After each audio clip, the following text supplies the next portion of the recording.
మన రాజ్యాంగ నేత బిఆర్ అంబేద్కర్ గారి యొక్క అంశానికి సంబంధించి అమిత్ షా గారు అవమానపరిచిన అంబేద్కర్ గారి యొక్క అంశం గురించి ఈరోజు కాంగ్రెస్ పార్టీ నాయకుడు మా నాయకుడు రాహుల్ గాంధీ గారు ప్రతిపక్ష నాయకుడు రాజ్యాంగ నిర్మాత నేత మరి అంబేద్కర్ గారిని అవమానించిన విధానాన్ని వ్యతిరేకిస్తూ పార్లమెంట్లో గలం విప్పి ప్రతిపక్ష నాయకుడు రాహుల్ గాంధీ గారు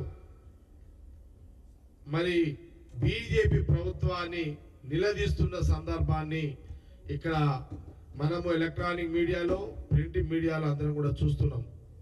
నిన్న కూడా పార్లమెంట్లో బేషరతుగా రాహుల్ గాంధీ గారు చెప్పింది ఏంటంటే అమిత్ షా గారు ప్రధానమంత్రి మోడీ గారు ఖచ్చితంగా బేషరతుగా దేశ ప్రజలకు క్షమాపణ చెప్పాలి, మీ మాటలు వెనక్కి తీసుకోవాలి.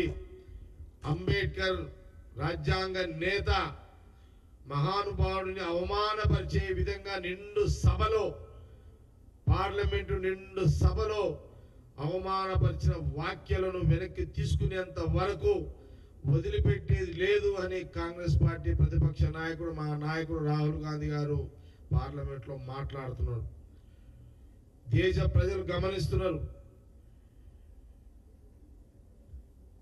ఇది చాలా దేశ అంబేద్కర్ గారిని కించపరిచే విధంగా అమిత్ షా గారు బీజేపీ ప్రభుత్వం మోడీ గారు సమర్థించడము, దీన్ని దేశ అంటే అంబేద్కర్ గారి యొక్క రాజ్యాంగంలో వారు నిర్మించిన వారి రాజ్యాంగంలో మరి ఈరోజు ప్రశాంతమైన జీవితాన్ని అనుభవిస్తున్నారు దేశ ప్రజలు అని అంటే అది అంబేద్కర్ గారి యొక్క రాజ్యాంగమే. అన్ని దేశంలోని అన్ని కులాలు అన్ని మతాలు భేదాభిప్రాయాలు లేకుండా ఈ రోజు జనజీవనము ప్రశాంతంగా దేశ ప్రజలు జీవిస్తున్నారు అంటే ఆ యొక్క నిర్మాత ఆ రాజ్యాంగ నిర్మాత అంబేద్కర్ గారి యొక్క రాజ్యాంగమే.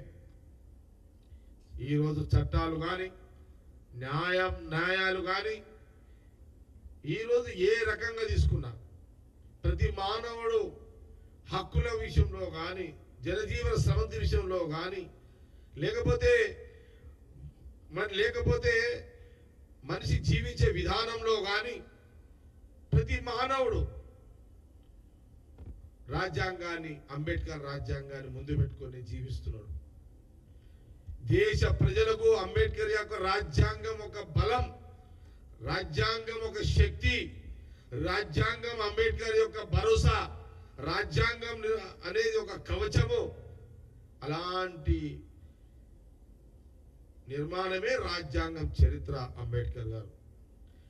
ఈరోజు బీసీలుగా చెప్పుకోబడినటువంటి మోడీ గారు మేము బీసీ అని గర్వంగా చెప్పుకుంటున్నాడు.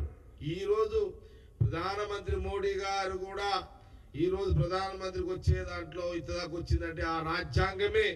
ఆ రాజ్యాంగంలో భాగం ఈరోజు ప్రధానమంత్రిగా మోడీ గారు, అమిత్ షా హోమ్ మినిస్టర్, ప్రతి నాయకుడు ప్రతి ఒక్కరు కూడా ఆ రాజ్యాంగంలో నుంచి తీసుకున్న అంశాలతో జీవిస్తున్నారు. అలాంటి రాజ్యాంగ నేతని అవమానించే పరంగా అమిత్ షా మాట్లాడడము అది తీవ్రంగా రాహుల్ గాంధీ గారు దాన్ని వ్యతిరేకిస్తున్నారు. వారి గలమిప్పిరు, వారు పోరాడుతున్నారు. అయినా అడ్డదారిలో మరి రాహుల్ గాంధీ గారిని అటాకింగ్ పార్లమెంట్లో నిండు పార్లమెంట్లో రాహుల్ గాంధీ గారిని మరి బీజేపీ ఎంపీలు మరి దాడి చేసే ప్రయత్నాన్ని తీవ్రంగా తెలంగాణ కాంగ్రెస్ పార్టీ ఖండిస్తున్నది. ఇంత దుర్మార్గం, ఇంత నీచమైన సంస్కృతి, ఇన్ని కుట్రలు, ఇన్ని కుతంత్రాలు మరి బీజేపీ ప్రభుత్వం ప్రధానమంత్రి మోడీ గారు, అమిత్ షా గారు రాహుల్ గాంధీ గారి మీద, రాహుల్ గాంధీ గారి కుటుంబం మీద కుట్రలు కుతంత్రాలతో జరుగుతున్నది. అంటే ఈ రోజు రాహుల్ గాంధీ గారి ప్రతిపక్ష నాయకుడు దేశ ప్రజల యొక్క వారి యొక్క భావాలను దృష్టిలో పెట్టుకొని మరి అంబేద్కర్ గారి కించపడే విధంగా మాట్లాడని దాని గొంతు విప్పి మాట్లాడుతుంటే దాడులా రాహుల్ గాంధీ గారి మీద కాంగ్రెస్ పార్టీ తెలంగాణ నుంచి మేము అడుగుతున్నాం. రాహుల్ గాంధీ గారు ఆయనకు ఒక బాధ్యత ఉంది. ఆ బాధ్యతలోనే అంబేద్కర్ గారిని అవమానించినందుకు వారి గలమిప్పిర్రు. ఆ బాధ్యత ఏంటంటే ఆనాడు మహాత్మా గాంధీ గారి యొక్క నాయకత్వంలో మరి జవహర్లాల్ నెహ్రూ ప్రధానమంత్రి, ఆయన మునిమన్వడే ఈరోజు రాహుల్ గాంధీ గారు.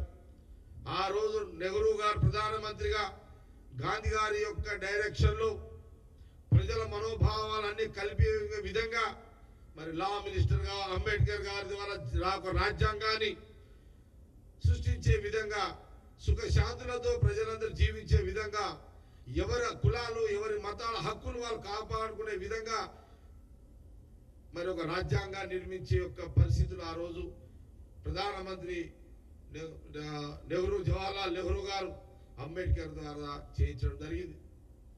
ఎందుకు అంటే ఆ రోజు అంబేద్కర్ గారు కూడా దళితుల యొక్క ఆయన ఒక భగవంతుడు. అక్కడ కూడా అందరికీ కూడా ఈ రోజున అంటే ఆ సమాజంలో పుట్టినటువంటి అంబేద్కర్ గారు ఆ కులం యొక్క ఆర్థిక వ్యవస్థ వాళ్ళ జీవన